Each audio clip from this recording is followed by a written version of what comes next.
Welcome back. So you should have at this point watched the film Apocalypto. Again, it's available on Amazon Prime for relatively cheap. So hopefully you can swing the $3 or whatever. Try to make up for it by giving you all your textbooks for free.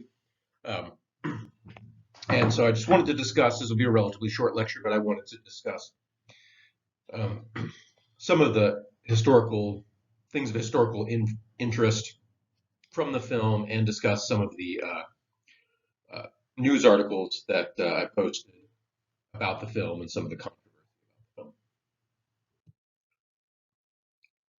So, right off the bat, the film starts with a quote that sort of indicates that the director, Mel Gibson, also a famous actor, familiar, has a bit of an agenda with the film, which is a point of contention for some of the people in the articles, right? So, the film opens with a quote that says, "A great civilization is not conquered from without until it has destroyed itself from within." Now, that's a quote from historian Will Durant. It's not necessarily about Maya, right? Here, Gibson obviously sort of uh, using this quote to apply to the Maya, since the film is about the Maya. Right? So, what's the external force here, right? Well, ultimately, Americas were conquered from without by the Spanish and the Portuguese. Europeans will be talking about those civilizations and that interaction a bit later. But the quote seems to suggest that conquering from without, right, is more or less irrelevant, right? Anyone could do it. Key element is that the civilization somehow destroys itself from within. So in this context, he must be talking about the Maya, right? So in he's claiming that the Mayans are responsible for their own decline, right? And somehow shifting blame from um, now in this particular context, right, when we're talking about the Maya, this whole thing is sort of a red herring because we already know that Mayan civilization had pretty much gone away. At least, no one was living in those large cities and the temples. The civilization was far from its peak, right? 900 AD, um, classical Mayan civilization was over, and the Spanish didn't get here until the late 1400s. So it's not even clear what the relevance of this quote is, right? We've already seen some of the theories for the decline of the Maya. Um, Possibly their technique of farming, right, depleted the soil, made it hard to support a large population. There was a lot of war between the city states. That might have been it. There might have been some external ecological disaster like a drought, maybe some combination of those things. But nowhere on the list was the Spanish, right? In a sense, no one's really disputing the truth of that quote, but the way Gibson is using it here um, seems a little questionable, right? Um, because as you look at the film, there are good Mayans and sort of bad Mayans in the film, and you're going to have good guys and bad guys in film. Um, it does seem like villagers are sort of good, but then the civilized part, right, the main cities seem to be populated mostly by evil people doing mean, violent things, according to Mel Gibson here. So, we get a sort of peek into his perspective and his take on the whole thing early on, and as we'll see, this is a matter of dispute. So we said the story starts right with a kind of an idyllic depiction of life in a small village in the Mayan civilization. Uh, we don't see much agriculture here. It appears to be kind of hunter gatherers in this village.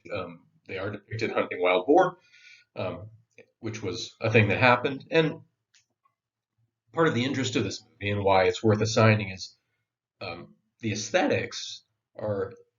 He does have a great deal of attention to detail, and there is an attempt to be historically accurate, right? So we see this um, hut with the thatched roof and the raised foundation, described just as in our textbook, right? Hunting wild boar, just as described in the textbook. Um, if you look at many of the images from the lecture slides and stuff, they match up quite well to some of the images, the costumes of the kings and and so forth in the film. So there is some accuracy here, right? That's what makes it engaging. That's what makes it worth watching, right? If you want to get a sense of that life.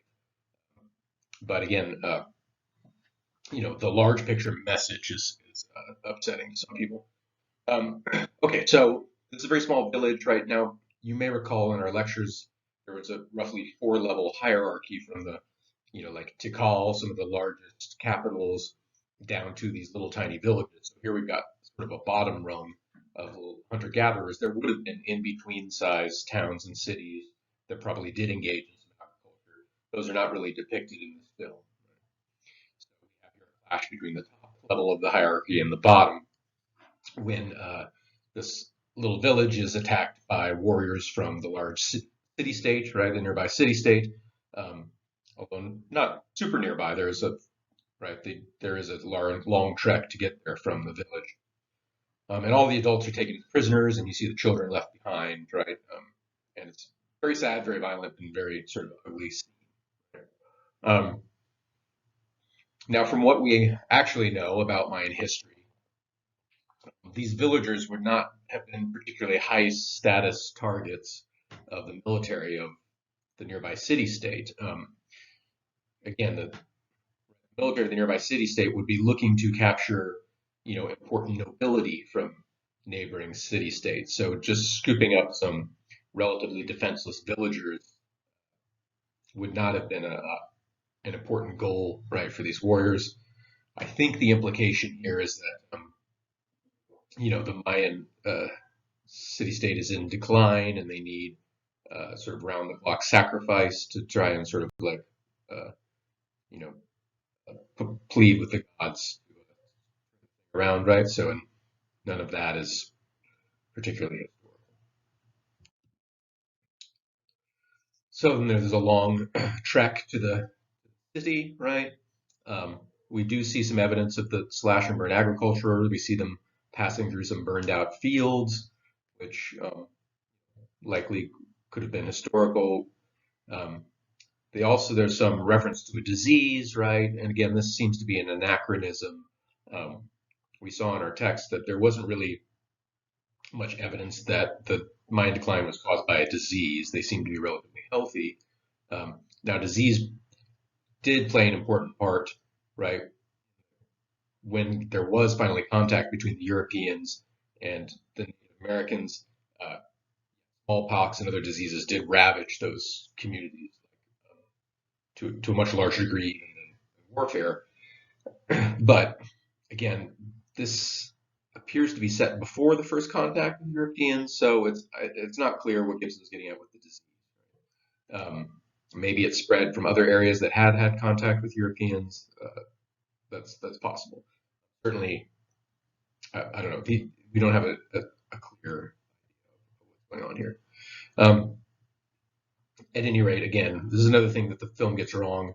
By the time the Mayans had encountered the Europeans and their diseases, these large Mayan cities were long abandoned, and Mayan civilization was well past its peak.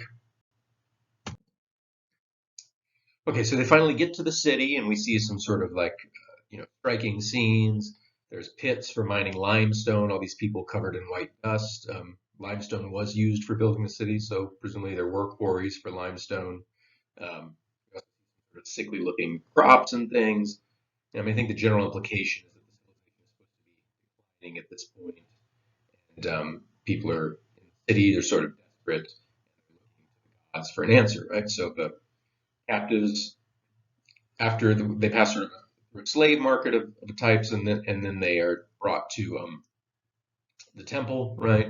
Taken up to the top of the temple, which again, aesthetically, architecturally is fairly accurate. And the idea is they're going to be sacrificed one by one. Their heads are chopped off, and they roll down right. Their hearts are taken out. So um, things. It's not so much that certain types of sacrifice didn't happen, right? There was evidence of human sacrifice among the Maya. Um, there are sometimes depictions of hearts being removed and things. The question is how frequent it was, right? Is this sort of scene where you just have an endless line right, of captured slaves just being sacrificed one by one. Is this what went on?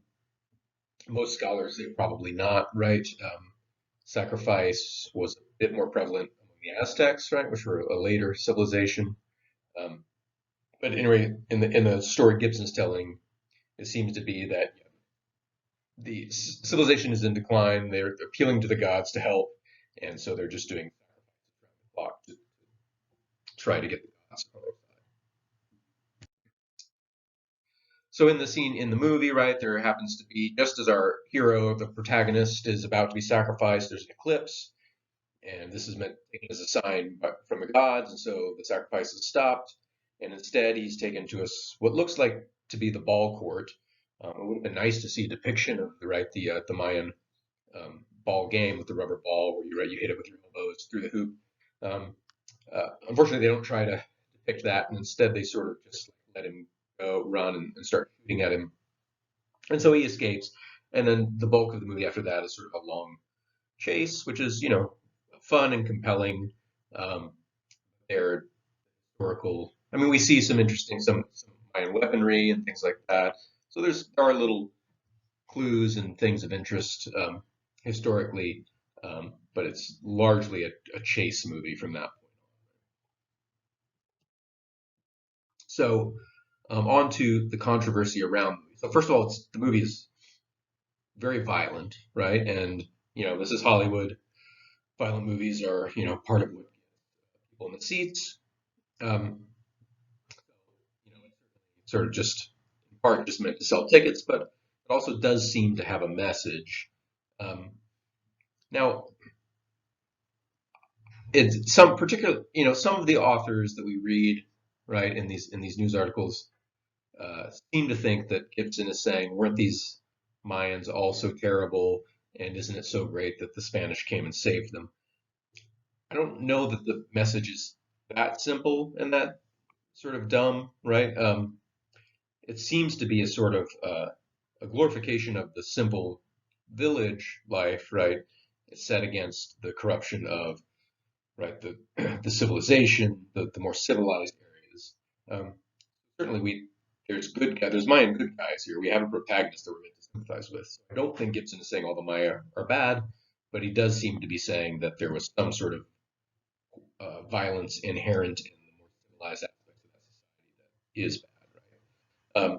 And so the question is that true, right? Is it true that the Mayan aristocracy, the nobility, the more civilized elements, were they so vicious, blindly?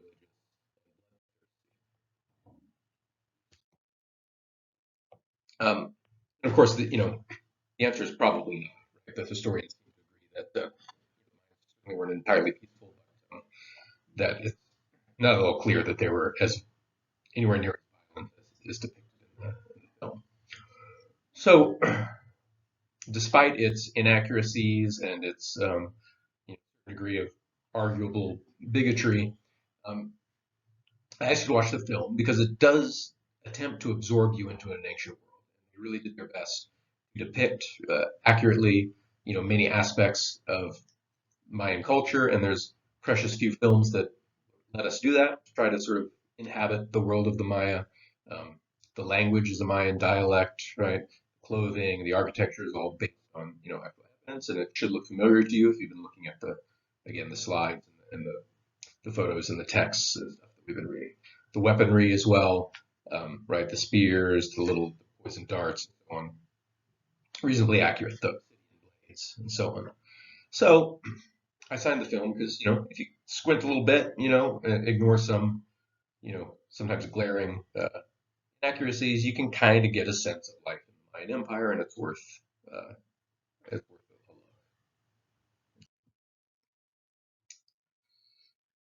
Now, of course, at the end, right at the end of the film, when our protagonist has finally escaped um, his Mayan captors, and then he reaches the coast.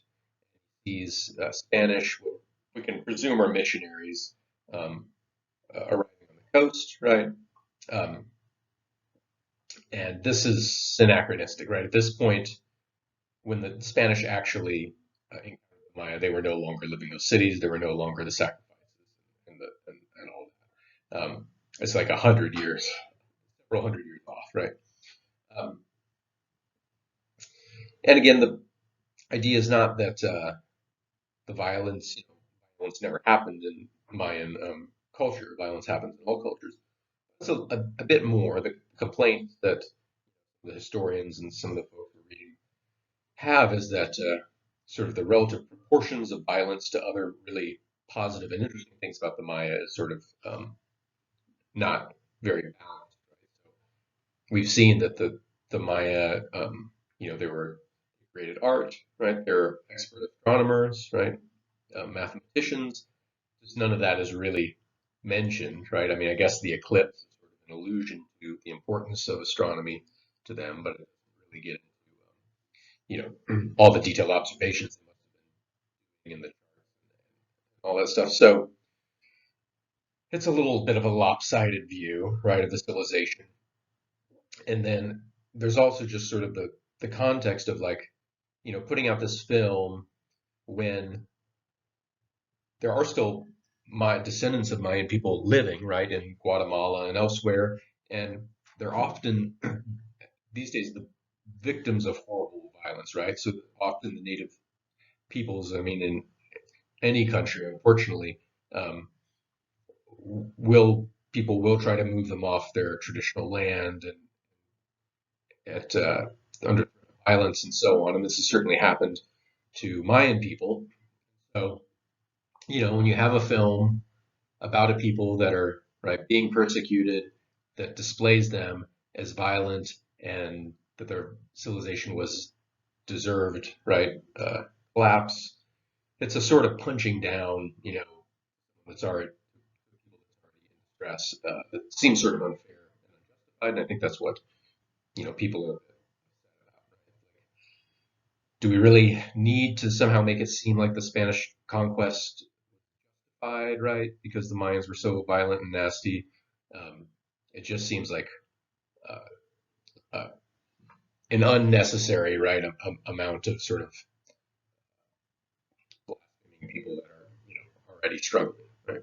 So that's the idea, maybe you have a different viewpoint on the film, you know, if you, again, there's no, I'm not imposing any views on anyone. If someone wants to argue in the discussion that I'm getting Gibson wrong, or these folks in these articles we're reading are getting Mel Gibson's point wrong, or maybe Mel Gibson's point is more correct than they believe. I'm open to whatever interpretations. I think I believe that you can all argue any point and still be respectful of different people. I think you're all quite good at that. So yeah, I'm open to any sort of discussion of this. At any rate, that's a little bit about the film, and I will see you next week.